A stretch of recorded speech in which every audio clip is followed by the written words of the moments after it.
What you see on my screen right now is that I have opened up a layout mode starting from the start page of Horizon Link Suite.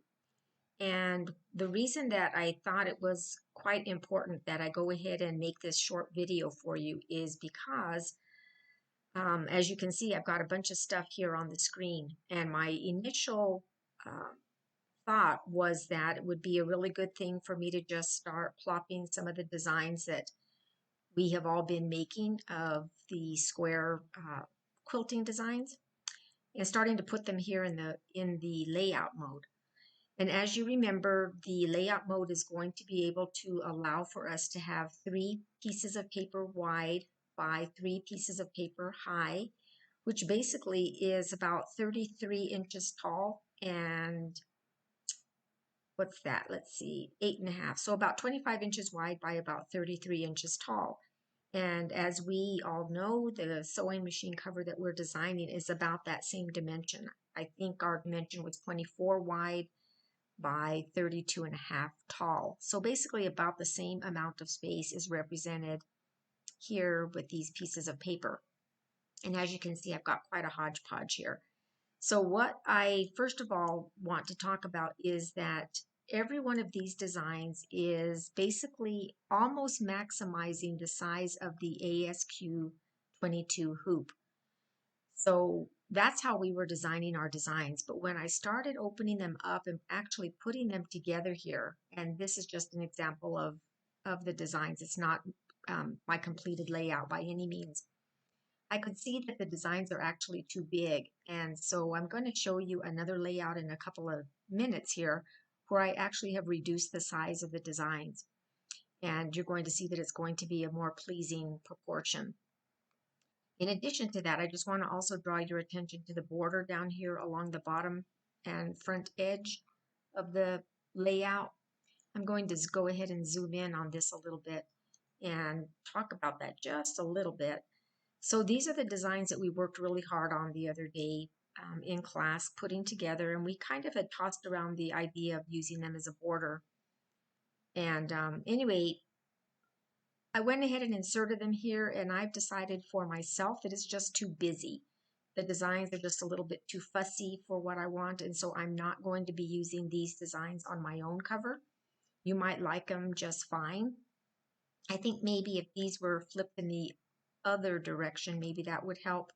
But I liked them along the sides better in this orientation. So at any rate, I'm going to scrap this border idea, and I may replace it with some of the built-in borders that came with the program. So this is one of them. And again, if we decided I was going to use them, I would probably have to go ahead and resize them some. So having to play around with that idea a little bit is also going to be an option. I also like this little leaf oval. I thought that was kind of nice. Up here are 2 of the designs that I had given to you that came as little freebies from somewhere. I like this one quite a bit. However, I don't know that I would actually like it as an entire border going all the way across. Again, I just don't, I like it maybe as a single motif. I don't think I like it as a border. This was the design that I went ahead and digitized this morning and I sent to all of you. I thought that we needed a little bit of something that had, I don't know, maybe more substance to it rather than just all of the quilting designs. So I just wanted to show you what this layout looks like. Here I'm zoomed in a little bit and you can see with those designs at the maximum size that they were made for the ASQ 22 hoop, we're pretty much running out of space here. And, I'm sure that we could fiddle around with them and get spacing that we like, but it's just a little too crowded, I think. So anyway, this is layout number 1, and I'm now going to show you a different one. Let's open another one. I'm going to say, no, I don't want to save it. I want to show you this layout. So again, I haven't done a whole bunch different to this one. If I zoom down on it, let's go ahead and zoom out. You're going to see that for the most part, I've left all this stuff in here at the bottom. I did change this motif a little bit. Let's go ahead and take a look at that one. I will email this to you if you want it, but I just added in a fill behind the design, the quilt design itself. So I'm going to zoom out so we can see the overall effect of this one. I've left a couple of the blocks, this one here, and I think this one up here, I left them at the full size, and then these other ones I've gone ahead and I've shrunk down a little bit, about 7.5 inches total for these size of these designs here. This one was that scroll border that we worked so hard on in class together, and then this is Kelly's design, I think. This one I think can stay that size because it has a lot of open space around it, and I feel like that actually looks okay along the sides of these ones. Its overall size is about the same. It might be just a little bit, overall might be just a little bit bigger than these ones here. But, you know, I don't want to go on and on about this for too much longer. I just wanted to give you some ideas about how these designs are actually working together. And as I said before, I think the need for us to go ahead and shrink them down. So for some of them, like this design, for example, this was one of the freebies that came in the Kenny Creations outlines. I actually went ahead and opened it up in my software program and I redigitized it because I ran it through the simulator and I didn't really like the way that it was stitching out. This is Nancy's idea where she actually filled a background with some stipple fill, added in a little outline motif. I completely redigitized this one in my software for myself. I will send you this part of the design. I'll send you the whole thing if you decide you might want to use it. And the other thing, which is another one that I changed, this is another one over here that Nancy also had created. And again, I resized it. I opened it up. I had originally, I should say, redigitized the blue part. It had been a free design and I improved on the digitizing on that. And then this straight line background fill might be a little difficult to see because of the colors. But again, that was Nancy's idea, which is very nice. And I redigitized this in my software and I shrank it down to about a 7.5 inch square.